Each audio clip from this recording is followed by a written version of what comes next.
Hi, wrestling fans. Thanks for clicking the dreaded D-Rose Report. Back again with some more odd news here.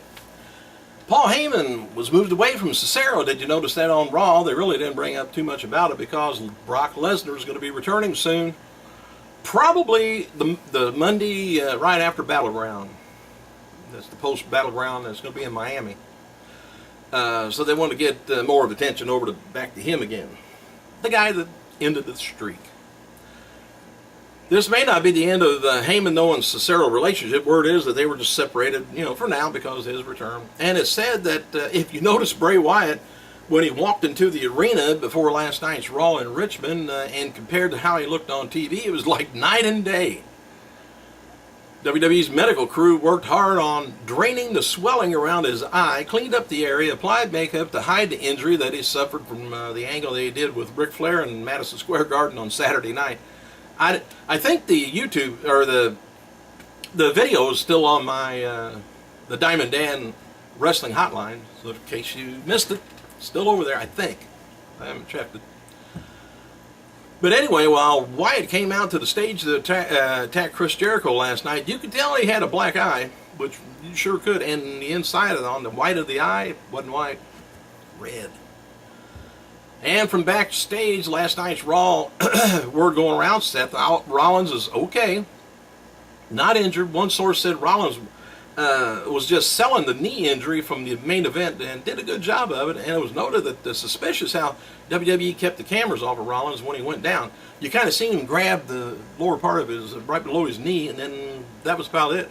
And the referee or somebody outside the ring waved somebody over there to help him. But I think that's how they kept him out of the way the match ended last night. Since fans have asked, Dean Ambrose, he's fine. After the beatdown with Kane, Rollins, and Orton on last night's Raw, apparently he did get busted open in the mouth, but didn't suffer any significant injury, by the way. So calm, everything's all right. And regarding speculation that WWE will retire the World Heavyweight Belt as of last night's Raw, PWI Insider couldn't confirm the belt is retired, and is, today anyway, WWE's mentioned no mention of the belt and the status of it.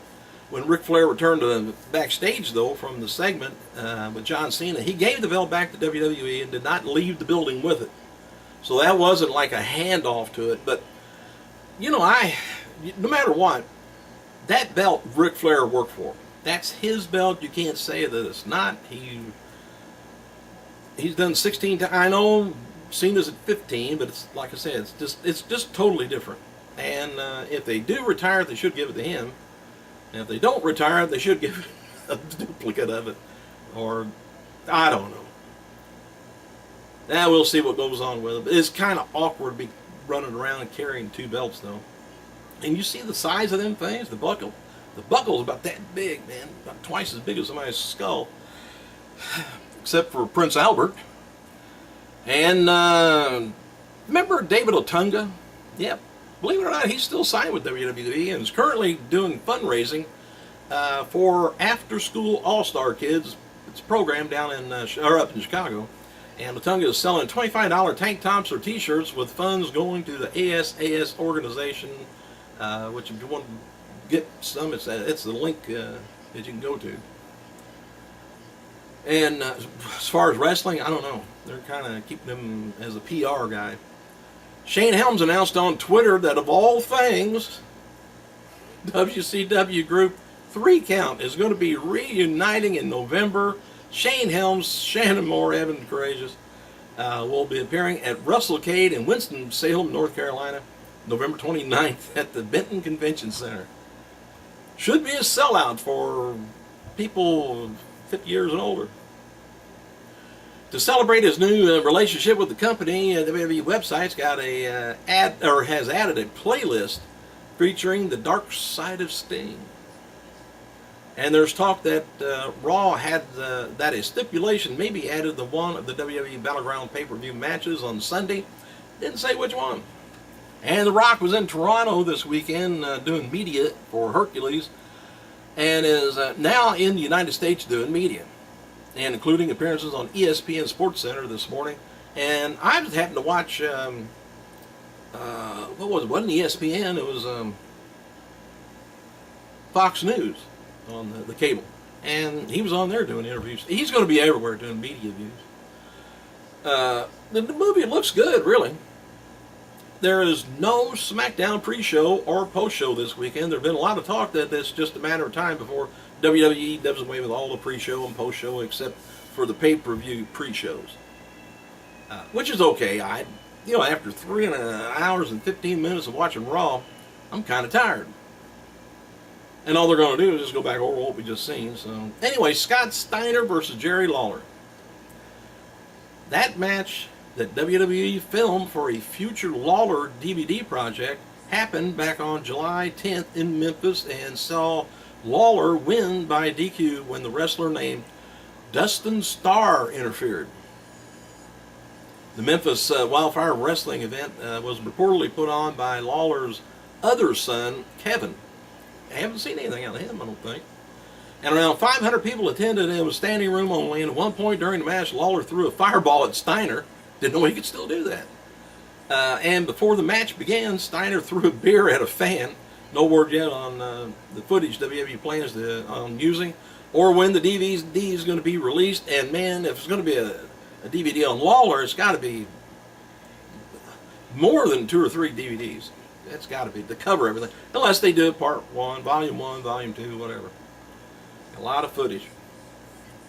And Beyond the Ring special that airs on WWE Network this Saturday night, 8 p.m. features Dusty Rhodes and a documentary portion of his 2006 DVD.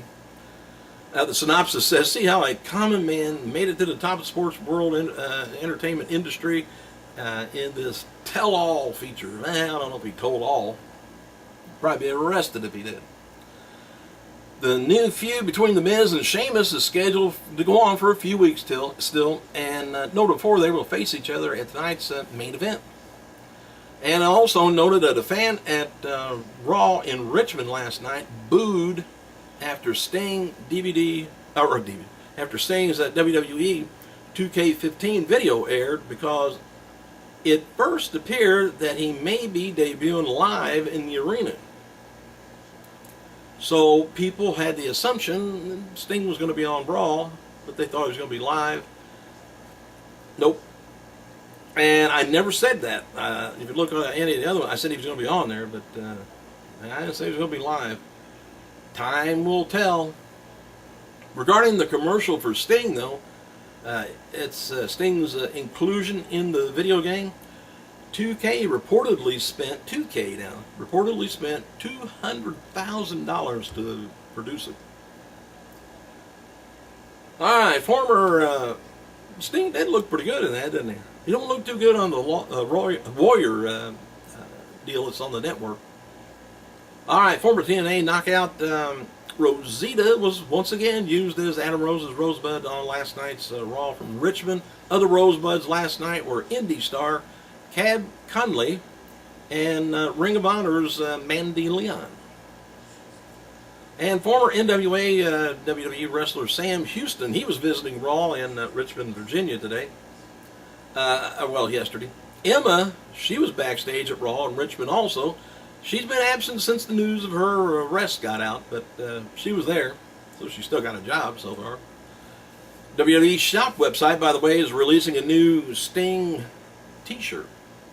The big scorpion on the front.